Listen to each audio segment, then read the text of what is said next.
I noted looking at drafts this morning.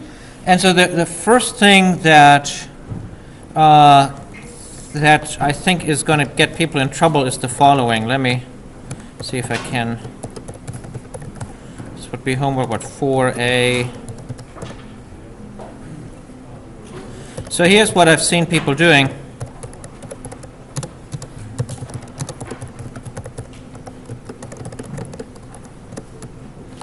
Let me get the assignment up.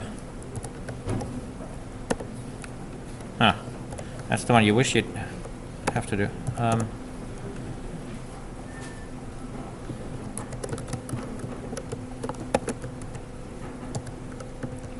on.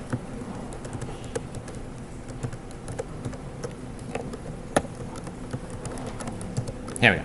All right, so so find locations, then people said, well, this is something to do with the helper function, so let's make a helper. And, well, the helper presumably needs to get the string and the string. And we're moving down a string, and we don't want to cut it up into pieces, so we probably need to have a start index. And then at some point they find like a position. So they'll find, so compute, what is it, s.index of t comma start. Is there's such a method, right? Okay, well, let me look it up.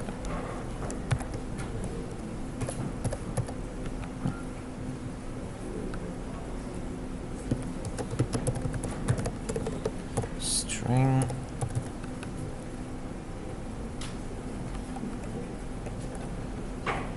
Give me a string. Something. Yeah, here we go. String. Yeah. Okay. Great. So I'm using this method here, index of, that gives me the index of the first match. Of course, that might be -1, which means I have no match. I'll worry about that later. But else, if I do have a match, then I would want to add. I want to remember this position, right? Because that's where I have found this match. So, and the hint was to toss it into an array list. So, fine. So people said that means I probably have to add it into an array list. Oh. And so they declared the array list. And they said, well, where am I going to put that array list? And they, for some reason, felt it would be good to put it up here. Maybe there was some empty space there.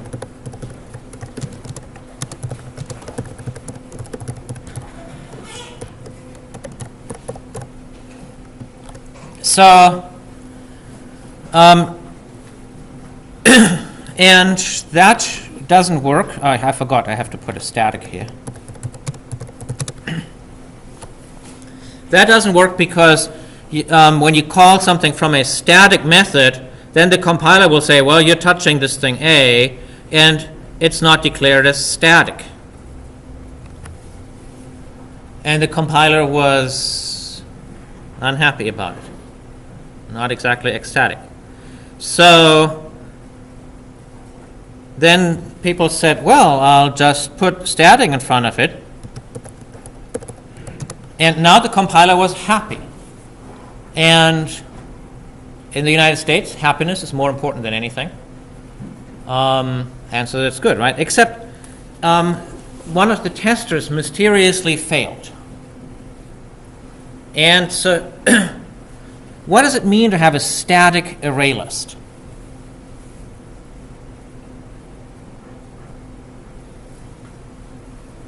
Except that the compiler is happy. So a static object is one where you have exactly one per class. So there's a single object in the universe. That is this array list. Let's visualize where it is. It's there. Here it is. Here's the array list A. Okay. Every time that anyone calls FL helper, something new gets put into that array list. So when the tester calls find locations, which calls FL helper, which puts some letters for the first case into that array list. And then the tester calls find locations a second time and calls FL helper. Then it puts more stuff into that array list. There's only one. The third time, even more. The fourth time, even more. That's why someone got like this monstrous collection of numbers out of there. So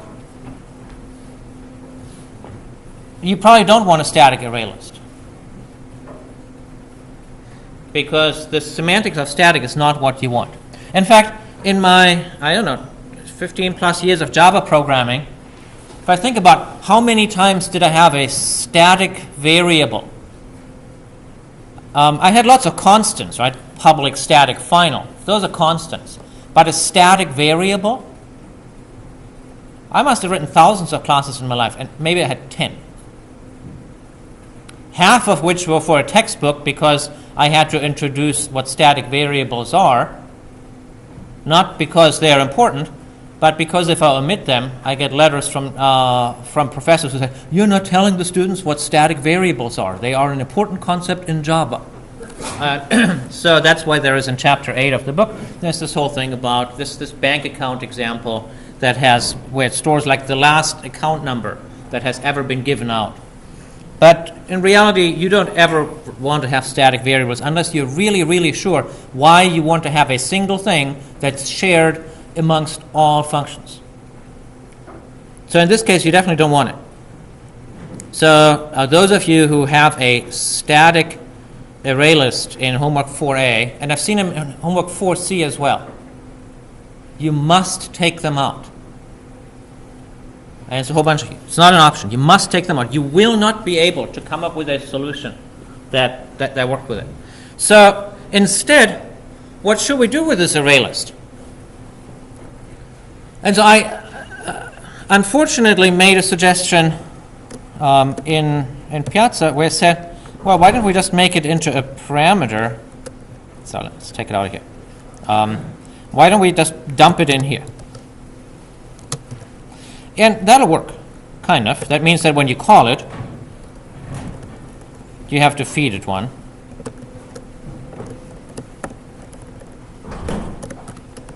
So we'd have to say array list integer r equals new array list, and then we would call FL helper st starting at 0, and we would feed it r. And now when we come back here, now r is filled. And that's fine, because now every call to find locations makes its own separate array list.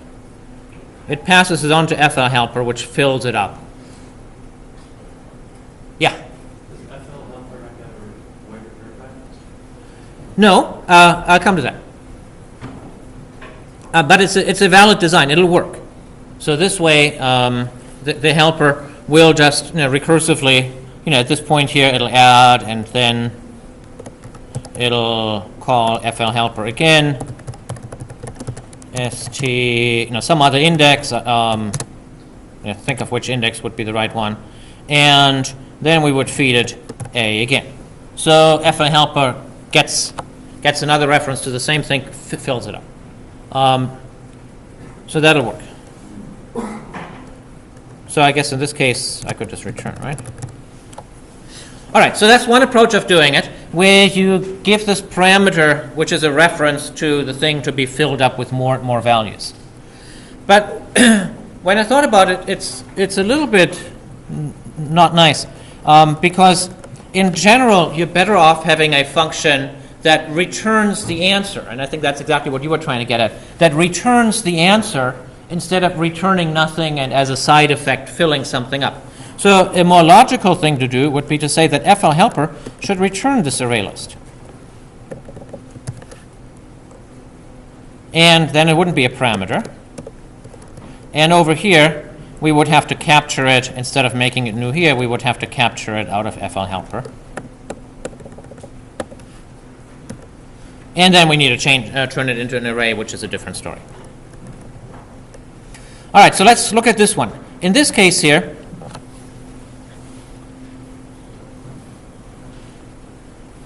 we'll have to change the design a little bit. What we have to do is we have to first of all see when does this thing get created. Because right now there's nothing that creates it. And so one easy way of doing it is to say that in the case that you have found no match, in that case you know what the answer should be. When there's no match, you know that the answer is an empty list. Well, so we might as well then return that answer.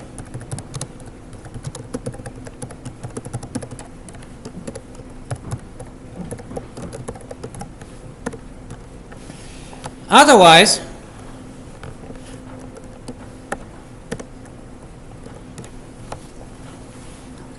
now we don't have that list, but otherwise, let's say before we add anything into it, let's just get it from the recursive call. So here we would say array list integer r equals, so let me just call it a, it was a before. So we'll make the recursive call, we get our list, and then we stuff in, oh, not one, what is it? N. Then we stuff n back in. Oh, and then we need to return it, because that's now our answer.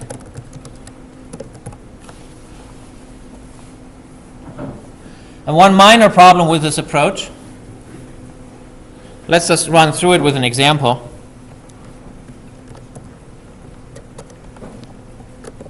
So what was our example? Fran, ran, and ran. So we'll call our helper with that, and ran was the other one, right? And we'll start at 0, and then there's no other parameter. So let me just, in the interest of time, just do Fran ran.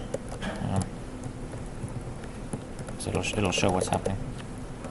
So at this point here, we'll call it again with, so n is what? Now n is, in the helper, n is 1, right? And so we keep on going. So we'll call Fran, ran, and then with 2, say, because we skipped past the 1. And at this point, n is 8. Was it 8? No, 1, 2, 3, 4, 5, 6. N is 6. Then it does it again. And now I guess we might as well start at 7. Now n is minus 1.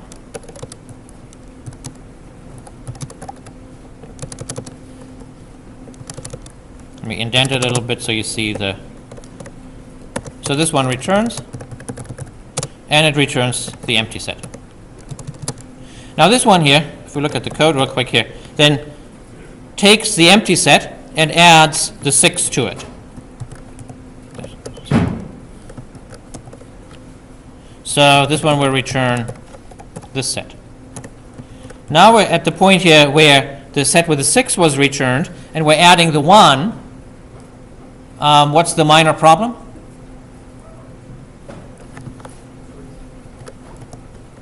So we have the 6 and we add the 1. What's the minor problem? That gets it backwards. That's certainly something we can work around because we still need to shovel it into the array. And we could do it backwards at that point. Or we could at this point say, well, we want to have it added at the front. And do it like that. Efficiency be damned. So, to me, that's the best way of doing it because it's always easier to argue about a function that produces a result than it is to argue about a function that, as a side effect, modifies some other objects. All right, so static variables, avoid static variables. Static methods are fine. A static method is just a method that doesn't have any object that it works on. But a static variable tends to be bad. Yes? So, where do you increase the start variable? I can show you the very exact point. Here. But I don't want to tell you because otherwise I completely give away the solution. And are you going to test the array like A, and A? Oh, I might. You don't know what I'm testing with. So And that's actually a good question in terms of what might be possible test cases that you should be testing. I would definitely test with a comma a with comma a and comma a, stuff like that. For that matter, I would surely be testing and see what happens when the empty string is provided. What would the answer be? If you're not sure, put a question on Piazza. So I would also test where the first one is the empty string. Yeah? After you change the helper method to array list structure, you added something to the find location. I'm sorry?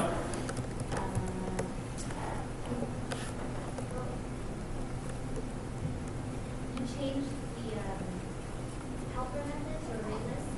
Yes? And then you added something to the find locations method right after. No, actually, the find locations. Oh, actually, this thing should have been gone. That's a good point. This is now gone. The find locations method has now become simpler because it calls the helper. It provides a starting index of 0.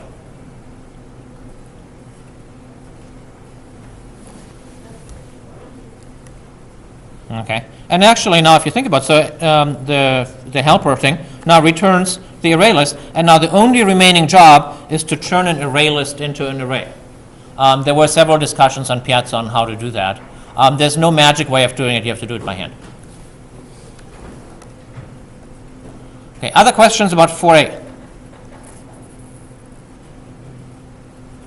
Yes? So for the file, we want only over for B and then for A and then That's correct. the file location function on it. Yes. Yes, you can put in any other functions that you want. So it's find location helper, or whatever you want to call it. Whenever I net it, okay, but when I put the website, it's bad. Well, if you're confused about why it fails, send us post report on Piazza and we'll have a look at it. The thing that I now realize is that when I look at one of these NetPrat reports, I can usually tell right away what's wrong, but I now realize how student unfriendly they are. So over time, hopefully we'll get some programming thrown at it to make them look friendlier, but right now they are what they are. So when the report is mysterious, just put the whole report on Piazza and I'll have a look at it. Generally, as long as you have a find locations function, it should not fail. Of course, whatever function it calls, you need to provide. So let's just have a look at it. It's hard to debate in abstraction. All right, so here's another thing that I want to talk about because I've seen it on a couple of Piazza questions, and that's with 4C. So if I have a word Fred, and now I want to look at all of its subsequences. So I've seen a number of approaches that where the code, even if you fix up the code and get rid of the obvious errors, where the code couldn't possibly work because the underlying idea doesn't work. And so I really don't think that everyone has the right idea in their head. So let me go over this a little bit. So we have Fred, and now we want to look at all the subsequences, and we want to do it in a recursive way. And so how do I break it up? What is my smaller problem?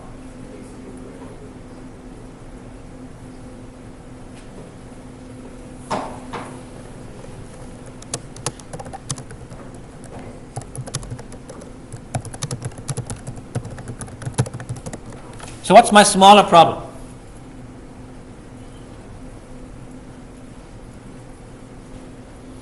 Do I break the string in half? Do I take off the F? Do I take off the D? Do I do something else?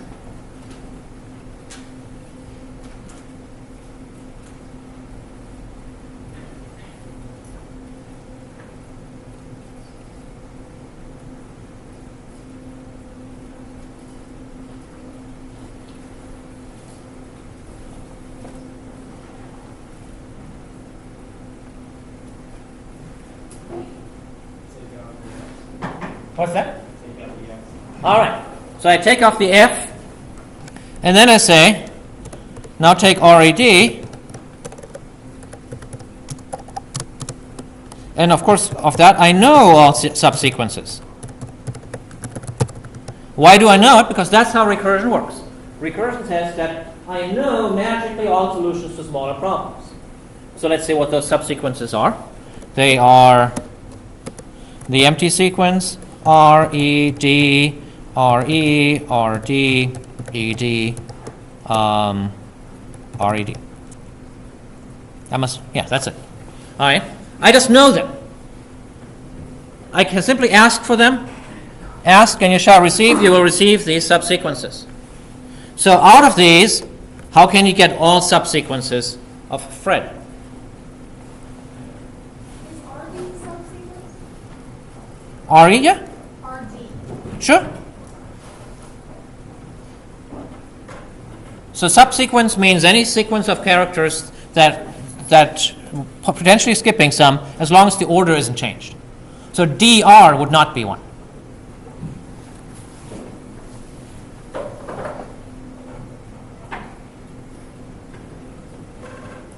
Yes. Couldn't you just copy all the strings and add that to all of them? All right. So I'm going to copy them all, and then I'm going to copy them one more time.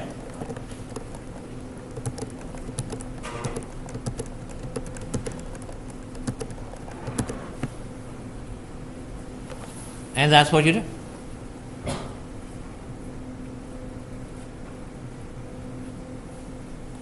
All right, so it's easy enough to do it. What I've seen several people do is, okay, I'll just show you the pictures of what I've seen someone do. I saw one person do this. They said they copy it, and then they toss in the whole word. That was what their code said. Of course, their code took a half a page of verbiage, but that's what it said. Can't work, right? Because you're missing all the others. Here's what I've seen someone else do. They've taken these things, and then they've stuck F here, and here, and here, and here, and so on. Can't work, right? It doesn't produce the right result. So just make sure that what you're trying to do is the right algorithm. Get out a sheet of paper and just write out on a sheet of paper what it is that you want to achieve. It's incredibly important to do that. So in a way, it's bad with the drafts that I forced you into writing some code. But quite frankly, what I had expected to happen with this problem was that people would say, oh, this is really hard, and that the draft that they would give me would just work for lengths of 0, 1, and 2. Because that one is really easy to write. And so I don't think everyone went through that route. A lot of people tried to go to the complete problem. All right, let me see if on Piazza if I have other questions. These are the things that I wanted to say.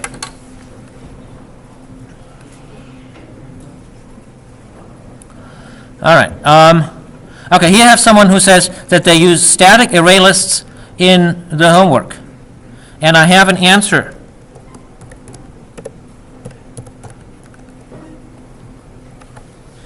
The answer really is don't. Rewrite it without static.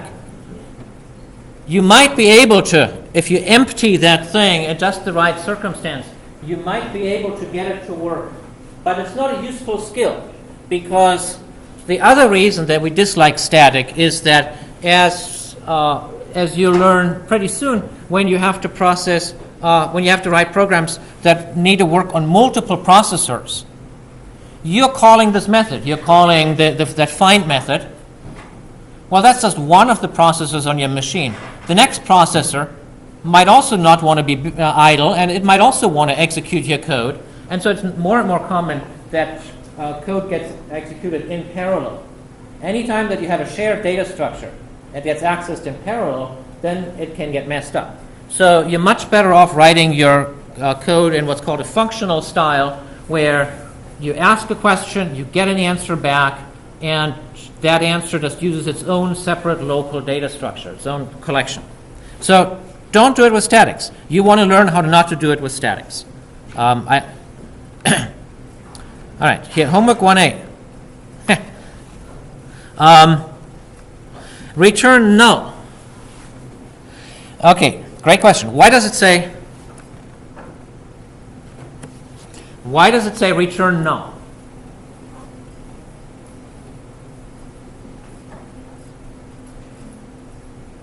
Yes? Oh. I put it in there so that the code compiles. And I don't even know if I put it in there. Maybe NetBeans put it in there. Did you ever notice with NetBeans that half the time it puts in return null or something just so that the compiler is initially happy? So when you see a return null, you can't assume that you should return null. And in fact, in this case, it's senseless to return null because what are you actually supposed to return? The array that contains the answers. So you need to make the array. So, no, you should not return null. Now here, it says, now which one do I like? So the question is, yes, in this case here, where the answer is nothing. And the answer is, I like the array that has length 0. Yes? If you're giving us like possible methods in return from using it, should we change that to keep it? Will we ever change that? I mean, like Never. You would never change this method. So if you want to get points. So yeah, this method here, this is your contract. You must live to this with this. Okay. If you were to change it, then NetBrat would immediately say it doesn't compile. Except that I know it doesn't. Right now, it just sits there in stunned silence. I'll work on that. But this is a contract. I'm hiring you, so to speak, to fill in this method, and you can't change it. Now, I just want to be absolutely clear that you need to return an array of length 0 and not null when there is no match. So.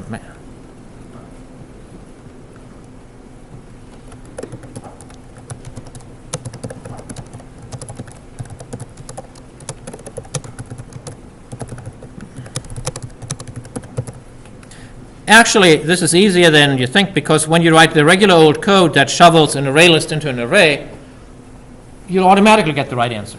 Just don't make a special case for it, and you'll be good. How do I advance through the string in homework 4A?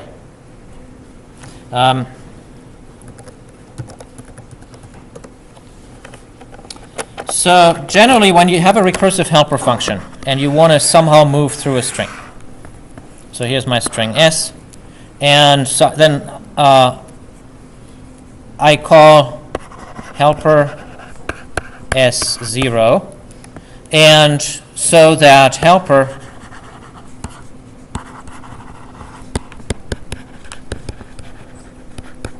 then calls recursively helper of S comma maybe start plus 1 or something later. So let's say it just calls start plus 1, then recursively you would be looking at this thing with these positions, moving slowly through the string. And then the end case is, of course, when you reach the end of the string. And again, the reason to do that way is that way you don't have to break up the string. Breaking up the string costs a certain amount of processing time. And the other thing is, if you care about positions in the string, when you break it up, you're messing with the positions. Because if you lop off the first character, now all of a sudden all the positions in the rest of the string have shifted by 1. And so that's inconvenient. So generally you want to do it like that. Now it turns out in homework 3A, you don't have to do it in increments of 1. Because when you find a match, so when you find that, say, T happens inside here, then the next one you need to look at is where? So we started at 0, we found a match, if we found a copy of T sitting inside here, and now Do you look here at n plus 1, or do you look here at n plus length of t?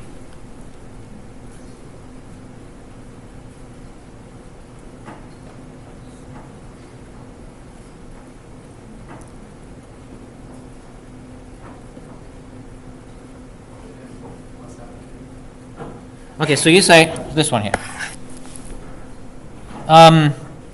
The reason I wouldn't do that is because suppose t has the form a, and there's another a in here. In that case, this one here is another location of a match, and you don't want to miss it.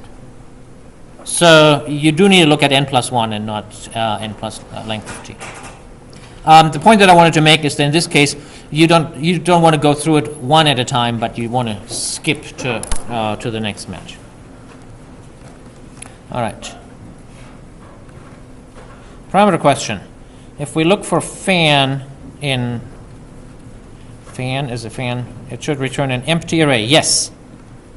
Yes, lower and uppercase letters are not the same. So unless I strictly tell you otherwise, you should not assume that they're the same. Did we do everything? Quiz scores. Okay, well, I'll look at a little later again. Let me go to the lecture first. So if you wanted to ask another question, go right ahead. If you like, I can skip the lecture and talk about nothing but the homework, but you have to tell me what to talk about. All right, so let's go through the first part of the lecture, and then I'll see what other questions you might have. So this segment here talks of, you know what? I'm going to go to the next one because it's more useful for us. I'll do this either afterwards or on next Tuesday. So let me talk about permutations, because permutations are closely related to homework 3C. So what are permutations? They're just a way of scrambling a letter. So here it says the string eat has 6 permutations. One of them is missing, which would be 8. I mean, it has 6. So ATE is missing here. So it's a rearrangement of them. Why do we care about them? There are lots of reasons you might care. You might know that someone's password uses a certain set of letters, and now you want to try out all combinations to see which one grips. So how do we generate all of them? So we want to generate all permutations of eat, and so recursively we'll ask for all the permutations of at. So if we know the permutations of at, and those are at and TA. And then I can stick the E in front. Now I'll take the second letter, so we had eat, so I've dealt with E. Now I'm going to rip out the A, that gives me et, and the permutations are et and T, and then I stick the A that I ripped out in front. And then I finally rip out the T, that gives me EA. Its permutations are EA and AE. And then I stick the T. So that means for every letter, I want to rip out the letter, find all permutations of the rest, and stick the letter in front. That'll get me all of them. So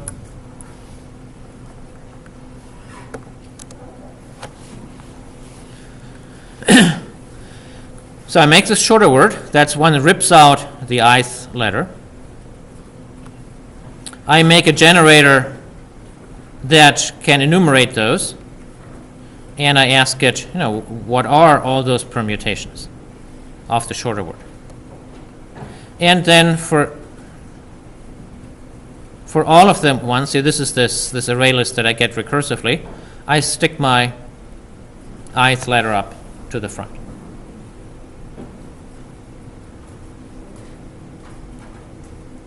Now every recursion has to stop somewhere, so I have to worry about where should I stop the process. So where should I, the breaking down process was here, where I took the word and made it into a shorter word by punching out the ith letter. So clearly I can't do this when the string is empty, when the word is empty, because you can't take something out of an empty word. So that surely must be a special case. So somewhere I should say, if word.length is 0, then just return. Well, what do I return? Do I return null? Do I return an empty string? Do I return an array list that's empty?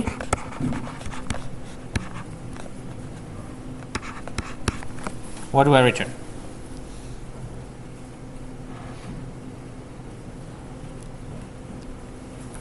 Well, we have to see what the function generally returns.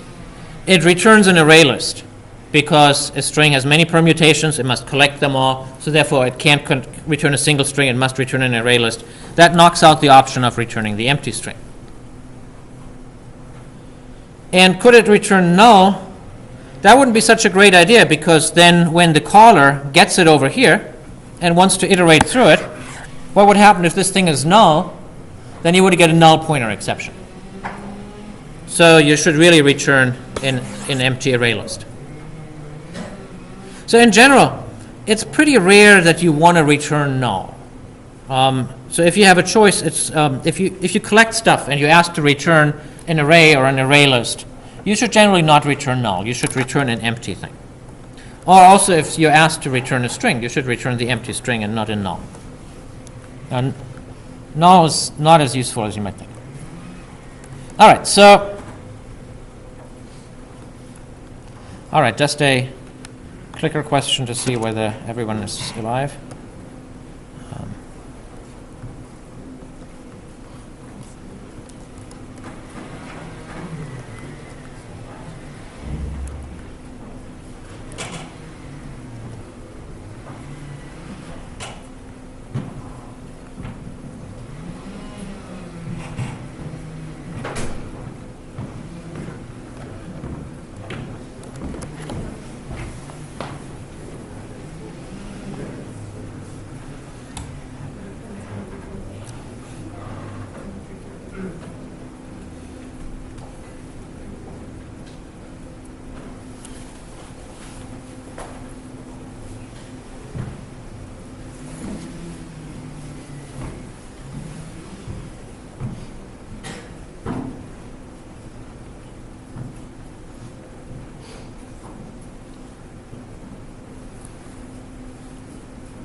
Well, it doesn't look like I'm fooling very many people here.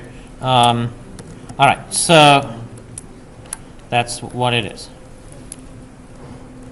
So it's D, just in case someone wasn't paying attention. What if you had a repeating, like what if the word was food? Oh, that's a good question. What one would then want is eliminate duplicates. And if I really wanted to do that, here's what I would do. In this case here, I would check. Let me store this one and call it new word. And then I would say if not result contains new word dot add result dot add new word. I don't think I can erase it. So, so I would check whether it doesn't contain it and then add it in, and that way I would avoid duplicates. There's a better way of doing it that we're going to be learning in maybe a month or so. It's a little slow to always check for that contains, and there is a nifty data structure called a set that can check for duplicates automatically and can do it quickly. So hang in there, and you'll see that in about a month.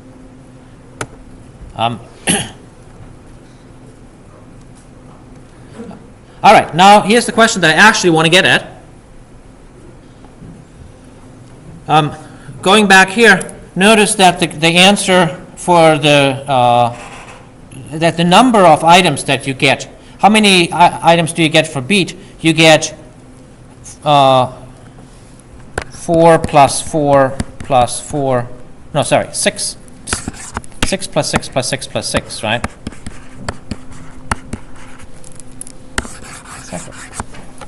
You get 24 permutations. And knowing that already is enough to rule out the first three answers. But now my question is, in the homework 3C, if you have a 4-letter word, how many subsequences does it have? And more generally, if you have an n-letter word, how many subsequences does it have? So that's a more interesting question.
Okay.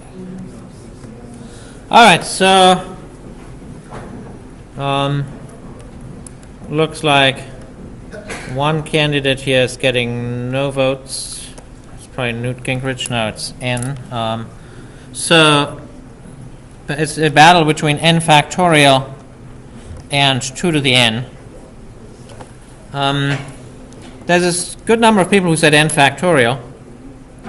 Let me not mouse over it. But actually, it's easy enough to see that it can't be n factorial. So if you go here and count how many of them we had in Brad, 1, 2, 3, 4, 5, 6, 7, 8, 9, 10, 11, 12, 13, 14, 15, 16.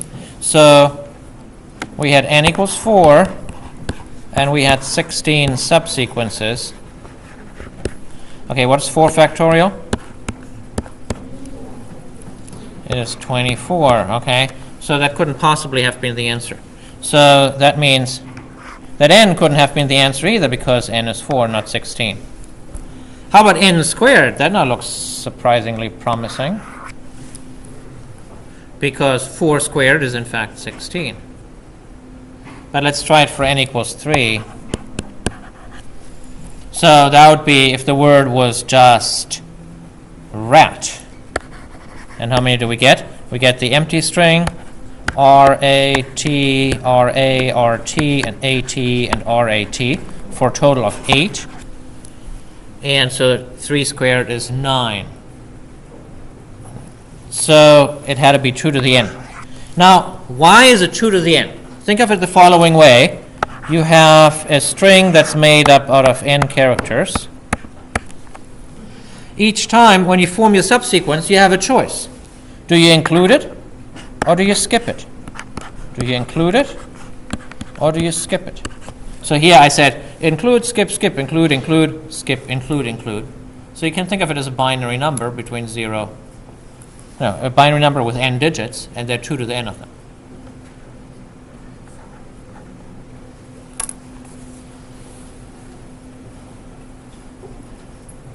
Now, a number of people said that they were able to come up with a non-recursive solution to 3C. And I challenged every one of them to show it to me. So far, no one has responded to that challenge.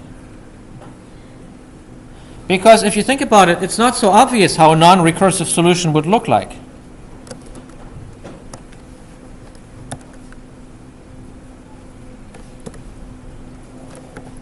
So I have this string, and now I want to find out all the subsequences of it. So I want to somehow loop over this string, looking at these various things, maybe with 2 nested loops. One person said that they were able to do it with 4 nested loops. I don't think it'll work when that string has 5 characters. Then maybe one would need 5 nested loops. That's not going to work, right? You can't have an unlimited number of nested loops. So I think it's actually kind of challenging to do this one with just a bunch of nested loops. And here the recursion really wins out, because the recursion is pretty easy, right? The recursion said, chop this one up, look at all the answers, half of them you stick the letter in front, half of them you don't. But without the recursion, I think it's pretty difficult. But it can be done. If you wanted to do the thing without the recursion, here's how you would do it.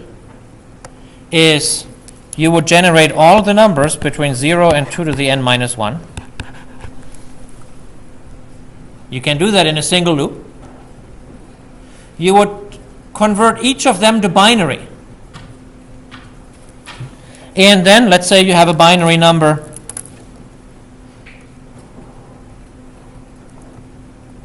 Get right if I ask for it. Let's say 0, 0, 1, 0, 1, 1, 0, 1. Each time it's 1, you would pick the character. So you would pick the ones that match with the ones and extract just those and leave the other ones alone. So you could do that, and it would be a single loop. That's a single loop through a very large set of numbers. So if n was 10, you would have a loop that goes from 0 to 1023.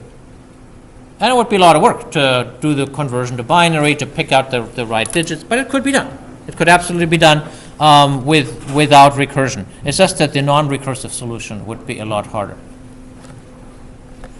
All right. See if we have any remaining questions here. Okay, someone got the wrong answer. It's fine. Okay. There's one more thing that I wanted to show you. Someone said, why did NetBrat fail for their problem? And I said, did you look at the solution? And that person said, what solution? So I want to make sure that absolutely everyone can find out how to get at the solutions. So the solutions are in Desire to Learn. They're there that people can't Google them. So here's our course.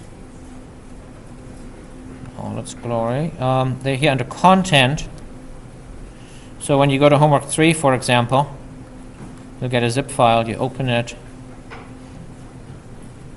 and then let's say we want to find out what is the solution for Homework 3A. It is here.